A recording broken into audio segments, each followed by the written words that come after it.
Bem-vindos a mais um Diversidade, um programa de entrevistas, né, que abrangemos assuntos diversos de diversas cidades. Hoje, especificamente, estamos aqui com o pastor Jair Erskling, né, que é pastor da Comunidade Luterana São Paulo, de Arroio do Meio, e que vem trazendo delineando um pouco mais uma programação muito grande que teremos no domingo em Arroio do Meio, que é a celebração dos 120 anos da Comunidade Luterana São Paulo, né?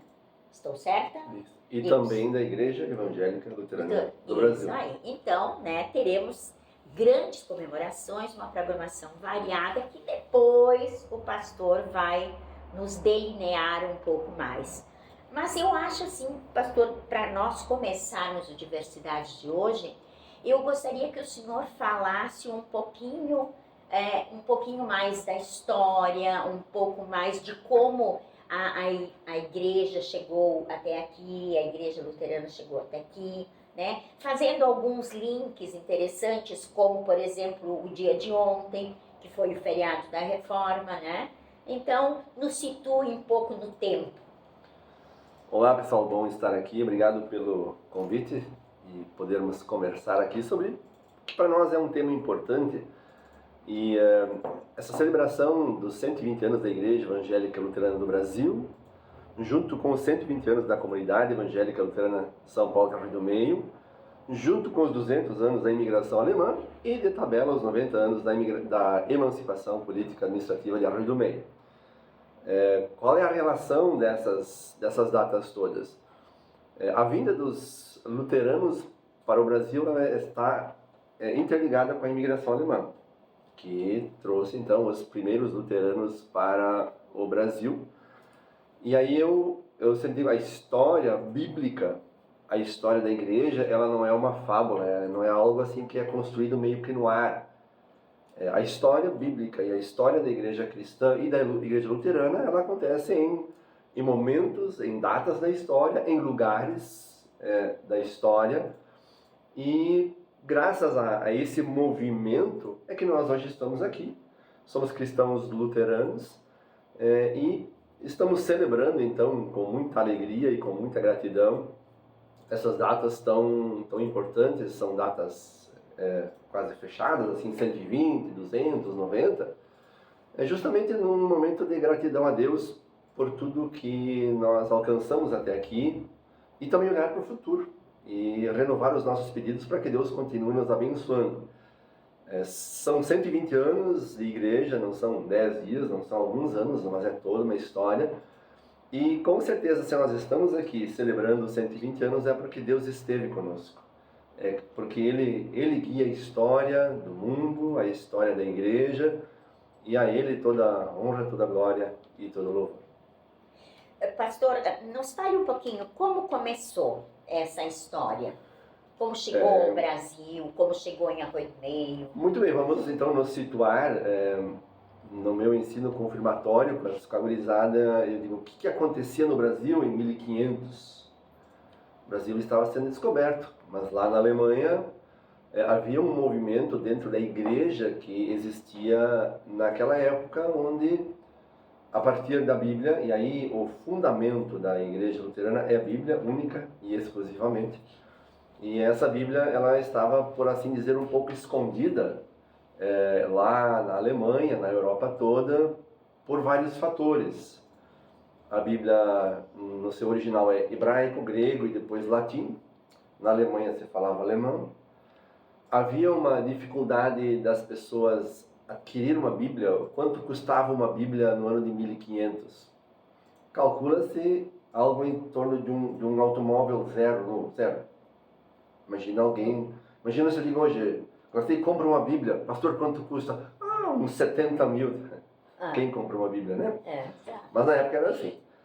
A própria questão da educação, da falta de conhecimento das pessoas no sentido de ler, além de estarem em grego, hebraico, latim, mesmo se estivesse alemão, havia dificuldades. Então, nesse contexto que Martinho Lutero e seus amigos tem acesso à Bíblia porque Martinho Lutero, ele buscava o quê? A paz com Deus. Ele fez de tudo aquilo que a igreja de então dizia, todas as cerimônias, os costumes, as tradições, e a coisa só piorava. Ele não ficava em paz com Deus. Até que ele, achando que ele, indo para um mosteiro, sendo um monge, sendo um padre, ele estaria em paz com Deus, ele estaria tudo bem. Mas uma vez ele se enganou, não trouxe paz. Mas a paz veio quando ele, sendo uma pessoa culta, instruída, teve acesso lá no mosteiro à palavra de Deus e começou a ler e descobriu que a salvação, o perdão, é um presente de Deus. Que naquela época, as famosas indulgências, ela era a venda do perdão. Você fazia um pecado, uma coisa errada, você ia lá na igreja, pequei, quero perdão, quanto custa? Tanto. Você pagava e estava resolvida a coisa. Ou seja, aí Lutero abre a Bíblia e diz, não, a salvação, o perdão, é de graça.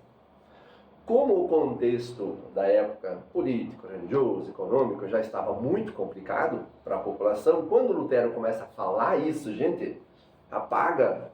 A salvação não tem que pagar pelo perdão, é de graça, é por amor a Jesus Cristo. Claro que o povo gostou da ideia. Claro que eles estavam muito ansiosos por algo assim.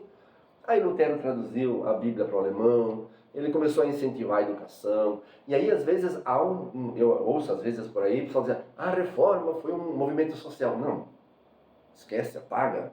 A ideia de Lutero é Bíblia, é doutrina, é fé. Mas, claro que o ser humano, como eu disse, não vive no ar, a gente está num lugar. Nós moramos em Arroio do Meio, nós somos ali. O contexto de Arroio do Meio, do Vale do Taquari, é que é a nossa vida. Lutero estava na Alemanha, num contexto econômico, educacional, de justiça e assim por diante. E à medida que ele começa a pregar e falar a verdade bíblica, isso começa a refletir na vida das pessoas. Ou seja, por uma vida mais justa, tanto que se a gente olha hoje, ainda hoje, as igrejas luteranas no Brasil, as mais antigas, todas elas têm uma escola do lar. Exato. Lutero foi preocupado com a educação. A princípio ele estava preocupado com a fé das pessoas, a salvação para a vida eterna. Mas por que Lutero incentivou essa questão da educação? Que as pessoas soubessem ler, entender e elas mesmas pudessem pegar a Bíblia e ler. Não, peraí. A igreja está ensinando o que é bíblico? Sim, beleza. Não, a igreja está ensinando o que não é bíblico? Então vamos dizer algo a respeito. Mas se as pessoas não sabiam ler e entender, como é que elas iriam questionar? Então, a partir dali, o incentivo e o lema ao lado de cada igreja uma escola. Para quê? Para que as pessoas pudessem, então, aprender a ler, serem instruídas e elas mesmas pudessem, a partir da Bíblia, tirar as suas conclusões e acompanhar o trabalho da igreja e não deixar que a igreja, como até então acontecia, dominasse as ideias, os ensinos, tentando com isso se favorecer pessoalmente ou economicamente falando. Claro, e aí Lutero acabou influenciando a economia, a questão de ser justo, correto. Então a reforma luterana, a ideia de Lutero era Bíblia, fé, salvação, vida eterna. Mas não tinha como, a partir disso, você deixar de lado as outras questões da sociedade. Né? Exato. Então assim, a reforma era um movimento social. Não era. Mas acabou sendo por consequência, por tabela, diante da pregação. E é nisso que nós hoje estamos inseridos. Igreja Luterana, qual é o nosso foco? O nosso foco é pregar a palavra de Deus. O lema da nossa igreja no Brasil é levar Cristo para todos. Essa história lá da Reforma, 1500, Europa, Alemanha, como é que isso chegou até aqui? Justamente pela imigração alemã. Durante muito tempo a igreja luterana ela era conhecida como a igreja dos alemães. Sim. Hoje isso já mudou um tanto, assim, bastante na verdade, porque a nossa igreja acabou se espalhando pelo Brasil todo. Mas ainda ela está muito ligada à imigração alemã. E eu diria, se não fossem os alemães vir para cá, as chances da igreja luterana estar aqui hoje seriam bem pequenas. Mas Deus tem os seus caminhos, Deus vai dirigindo a história do mundo e dessa forma levando a sua palavra adiante. E tanto que esses imigrantes alemães que vieram, que enfrentaram situações extremamente difíceis, a fé, o crer em Deus, o confiar em Deus, a esperança de uma vida melhor, estava muito ligada, muito próxima. Fez com que eles tivessem força e ânimo para enfrentar as dificuldades que eles encontraram aqui.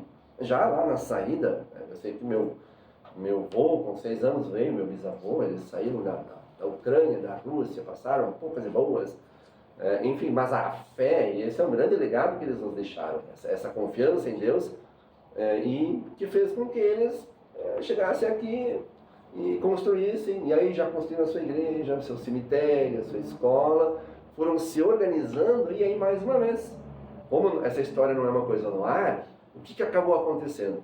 Ali onde eles se estabeleceram, eles influenciaram a vida de fé, a vida de igreja, a doutrina, a Bíblia, a música. Lutero era muito chegado na questão música, mas, e aí vem a consequência natural, é o quê?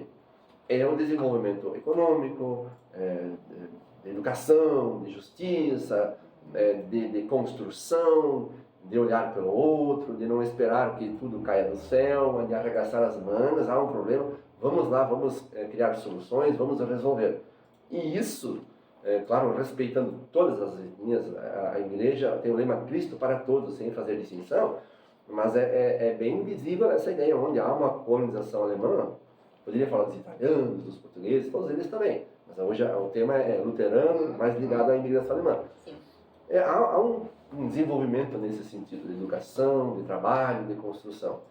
E a igreja continua assim. Aí nós entramos, por exemplo, nós estamos em Arroio do Meio, a comunidade luterana São Paulo é Arroio do Meio.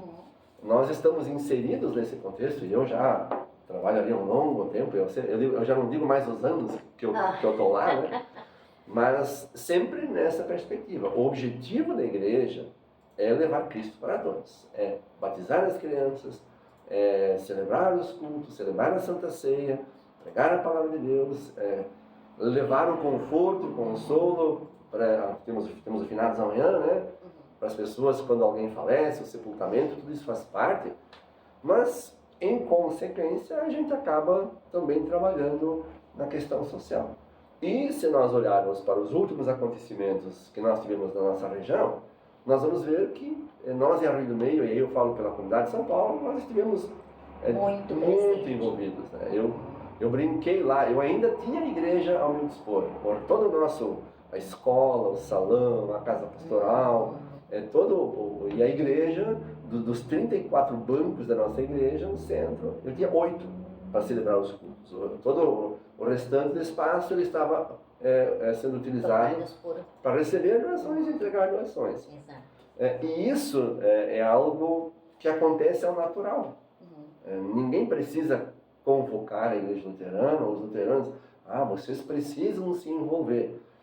Isso, mais uma vez, é uma consequência, exemplo de Lutero, que quando descobre a verdade bíblica da salvação pela fé, qual é a consequência? É agir, é trabalhar, é mostrar essa fé.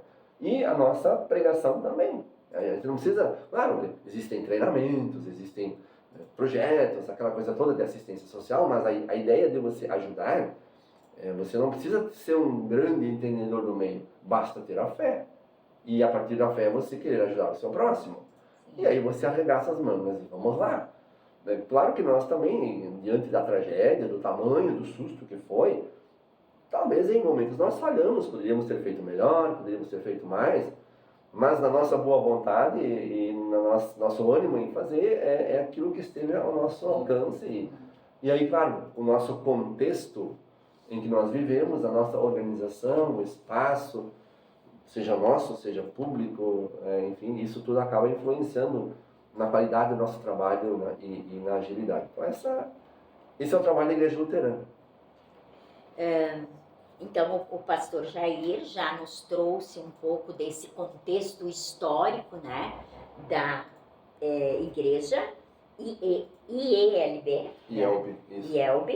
e voltamos no segundo bloco para dar um segmento à entrevista, sempre com o patrocínio da Fruteira do Centro de Arroio do Meio.